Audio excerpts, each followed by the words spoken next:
Hello everyone, welcome to my channel. आज के मैं अपने वीडियो में फॉरेन एक्सचेंज रिस्क के बारे में डिस्कस करूंगी। ये फॉरेन एक्सचेंज रिस्क बहुत ही इम्पॉर्टेंट टॉपिक होता है and this topic is very very useful for CAIIB exam and JIB exam.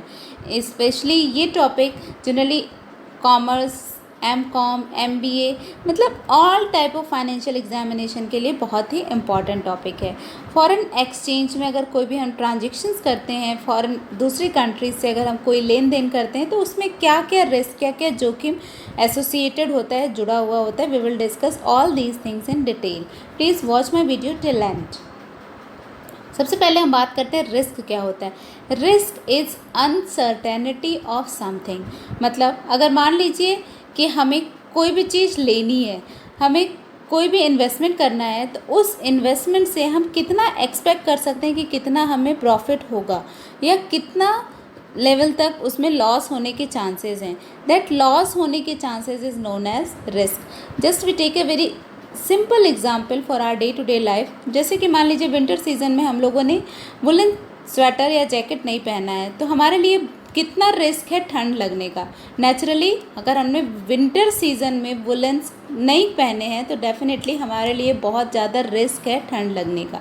तो this is what in international trade. मतलब अगर हम एक कंट्री कोई दूसरे कंट्री में व्यापार करने जा रही है, ट्रेड करने जा रही है, तो वो कंट्री को कितना ज़्यादा जोखिम है, कितना ज़्यादा रिस्क है उस दूसरी कंट्री के साथ व्यापार करने में, उसी को हम कहते हैं रिस्क। मतलब किस लेवल की पॉसिबिलिटी अवेलेबल है कि उस कंट्री के साथ व्यापार करने में किसी एक कंट्री को कितना लॉस होने के चांसेस अवेलेबल हैं। दैट में केम अंडर। आइए हम देखते हैं कौन कौन से रिस्क एसोसिएटेड होते हैं इंटरनेशनल ट्रेड से। बहुत सारे रिस्क हैं जो कि इंटरनेशनल ट्रांजेक्शन्स, इंटरनेशनल ट्रेड से जुड़े होते हैं। We will discuss all these risk one by one. First one is buyer risk. Buyer risk है, यहाँ पे बायर्स रिस्क नहीं है। बायर रिस्क का मतलब है वो रिस्क जो कि बायर दे सकता है सेलर्स को। जैसे कि कोई भी एक सेलर जिसने गुड्स को अपने एंड से बना करके और भेज दिया। मतलब कंट्री ए में कोई सेलर है जिसने गुड्स को दे दिया और कंट्री बी में बायर ने उस गुड्स को एक्सेप्ट नहीं किया। अगर एक्सेप्ट नहीं किया तो उसे हम कहेंगे बायर रिस्क। मतलब बायर ने वो रिस्क दिया सेलर को। हो सकता है कि बायर ने एक्सेप्ट कर लिया लेकिन उसकी पेमेंट नहीं की। हो सकता है बायर ने ये कहा कि क्वालिटी जो कि हमने डिमांड की थी वो क्वालिटी अवेलेबल नहीं है। इट मे ऑल्सो भी पॉसिबल कि बायर ने ये कहा कि क्रेडिट हम सब होगा, हम क्वालिटी भी ठीक है इसको एक्सेप्ट कर लेंगे, लेकिन उसने पेमेंट टाइम पे नहीं की। तो ये सारे रिस्क जो कि बायर ने जनरेट किया फॉर सेलर, तो इसे हम कहते हैं buyer risk. Next one is seller risk. Seller risk का मतलब होता है वो रिस्क जो कि सेलर जनरेट करता है, जो सेलर ने स्टार्ट किया होता है, जिसको प्रमोट किया होता है फॉर बायर के लिए। जैसे buyer faces the risk related to not shipping the goods after receiving advance payment. ऐसा हो सकता है कि बायर ने ऑलरेडी सेलर को एडवांस पेमेंट दे रखा है लेकिन सेलर ने गुड्स को टाइम पे शिप नहीं किया। गुड्स को शिप किया थोड़े डिले करने के बाद, या जो भी गुड्स उसने शिप किए उसकी क्वालिटी बहुत अच्छी नहीं थी। तो इसके कारण जो भी बायर को प्रॉब्लम होती है that all came under seller risk. मतलब वो रिस्क, वो जोखिम जो कि सेलर ने बायर के लिए खड़ी की, उसे हम कहते हैं seller risk. Third one is shipping risk. Shipping risk मतलब जैसे जो कि एक कंट्री से दूसरे कंट्री पे अगर सामान जाना है तो नेचुरली वो शिप होकर जाएगा। कई उसके मोड ऑफ ट्रांसपोर्टेशंस हो सकता है चेंज होंगे, तब वो फाइनल डेस्टिनेशन तक पहुंचेगा। तो उस रास्ते में जो भी रिस्क एसोसिएट हो सकते हैं, जुड़े हो सकते हैं, उन सबको हम इंक्लूड कर लेते हैं शिपिंग रिस्क में।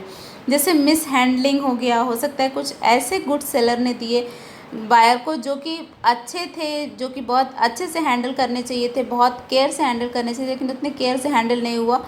या फिर हो सकता है कि कुछ स्ट्राइक बाय पोर्टर और रॉन्ग डिलीवरी हो गई, मतलब जिस एड्रेस पे पहुंचना था उस एड्रेस पे ना पहुंच के कहीं और पहुंच गया, तो दीज और all risk came under shipping risk. मतलब वो रिस्क जो कि एक पोर्ट से दूसरे पोर्ट तक पहुंचने में या एक कंट्री से दूसरे कंट्री तक पहुंचने में ड्यू टू ट्रांसपोर्टेशन जो भी रिस्क, जो भी जोखिम अवेलेबल होते हैं, वो सारे को हम इंक्लूड करते हैं शिपिंग रिस्क में।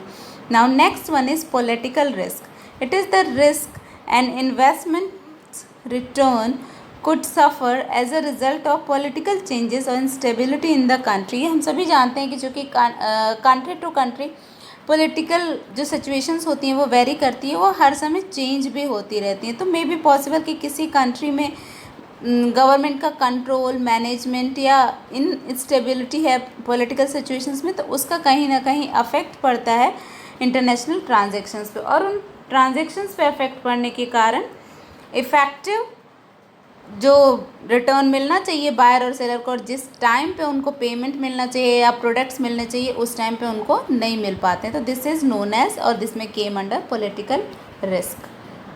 Now next one is credit risk.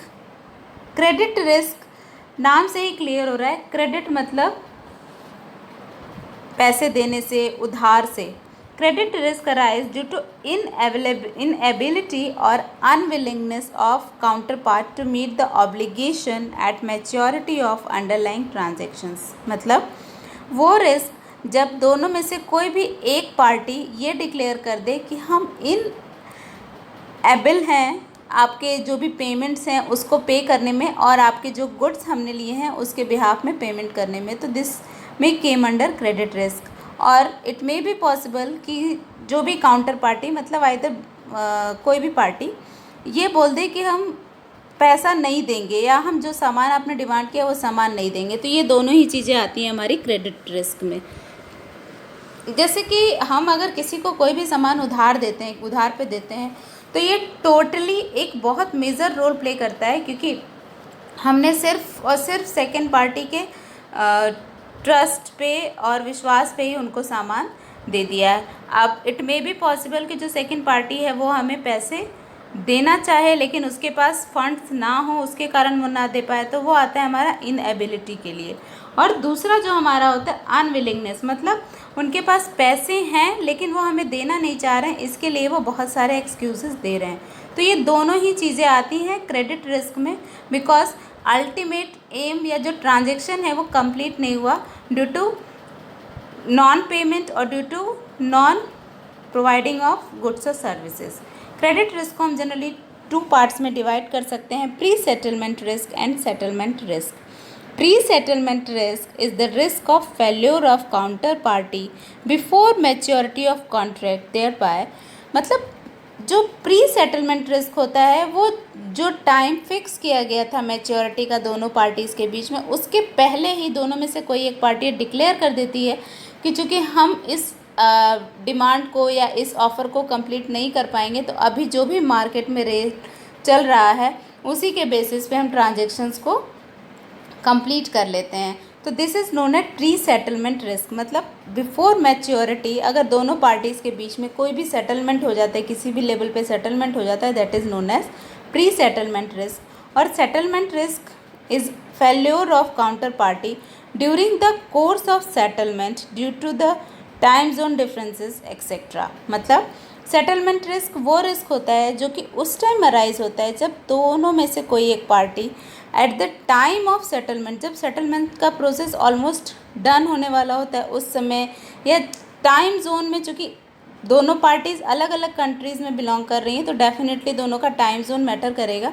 और डिफ़र भी होगा। तो उसके कारण अगर कोई भी एक पार्टी दूसरे पार्टी को पेमेंट देने में या प्रोडक्ट सप्लाई करने में फेल्योर हो जाती है तो दिस में came under settlement risk. Next one is liquidity risk. Liquidity risk basically means mismatch in maturity pattern of assets and liability give rise। मतलब जब assets liabilities के maturity pattern में differences हो जाते हैं उसी को हम कहते हैं liquidity risk। Now next one is sovereign risk।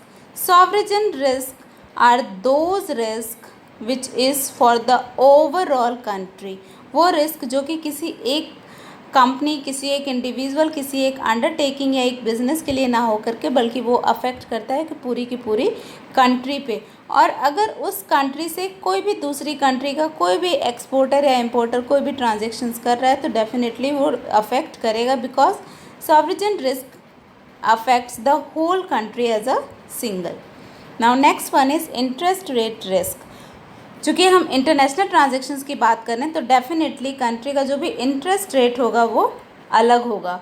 एक कंट्री का दूसरे कंट्री का इंटरेस्ट रेट, तो मतलब उस इंटरेस्ट रेट के इंक्रीज और decrease, movement of interest rate के जो भी कारण, जो भी ट्रांजेक्शन्स में या जो भी रिस्क अराइज होती है, that came under interest rate risk. Now next one is market risk. Market risk का मतलब होता है बेसिकली वो रिस्क जो कि मार्केट के जितने भी फैक्टर्स हैं उसके कारण अराइज होती है। जो भी मार्केट के डिमांड एंड सप्लाई के फैक्टर्स हैं उनके कारण अफेक्ट होगी, या इंटरेस्ट रेट के कारण अफेक्ट होगी, increase and decrease in interest rate, stock price के इंक्रीज एंड डिक्रीज के कारण अफेक्ट होगी, फॉरेन एक्सचेंज रेट के इंक्रीज एंड डिक्रीज के कारण अफेक्ट होगी, या कमोडिटी प्राइस के इंक्रीज एंड डिक्रीज के कारण अफेक्ट होगी। मतलब market risk are the risk that is been directly associated with the market. जो भी मार्केट में फैक्टर्स अवेलेबल हैं उनके इंक्रीज एंड डिक्रीज या उनके चेंजेस होने के कारण जो भी रिस्क बढ़ेगा या घटेगा उसे हम कहते हैं market risk. Next one is legal risk. Legal risk का मतलब जैसे मान लीजिए किसी एक कंपनी ने अपनी कुछ जो भी इंटरनेशनल ट्रांजेक्शन्स हैं, इंटरनेशनल ट्रेड्स हैं, उनके लीगल फॉर्मेलिटीज़ में अगर कुछ चेंज कर दिया तो उसके कारण अगर ट्रेड में जो भी अफेक्ट आएगा, या कोई भी फाइनेंशियल कॉन्ट्रैक्ट ऑलरेडी चल रहा है उसमें जो भी चेंजेस आएंगे, जो भी रिस्क अराइज होगा, that came under legal risk. Now at the conclusion we can say that bank act as a guarantee for all kind of export and import, and bank वो एंटिटी है जो कि एक level तक पूरा risk लेता है, गारंटी लेता है फॉर एक्सपोर्टिंग द प्रोडक्ट, क्योंकि चूँकि गवर्नमेंट भी ये चाहती है और नेचुरली अगर हम एक्सपोर्ट करेंगे तभी हमारे कंट्री में फॉरेन करेंसी आएगी और अल्टीमेटली कंट्री का ग्रोथ होगा। तो bank act as a guarantor, और किस चीज़ की गारंटी करती है? फाइनेंस की गारंटी करती है। जो भी कंपनी, अंडरटेकिंग या इंडिविजुअल जो भी लूज़ करेंगे या गेन करेंगे in foreign exchange and future market trading. Basically आज के लिए बस इतना ही। If you like the contents please subscribe my channel. और अगर इस टॉपिक में, रिस्क में या रिस्क के जितने भी टाइप्स हैं, इसमें कोई भी क्वेरी है, कोई भी प्रॉब्लम है, please write in comment. Thank you so much for watching. Take care, good bye.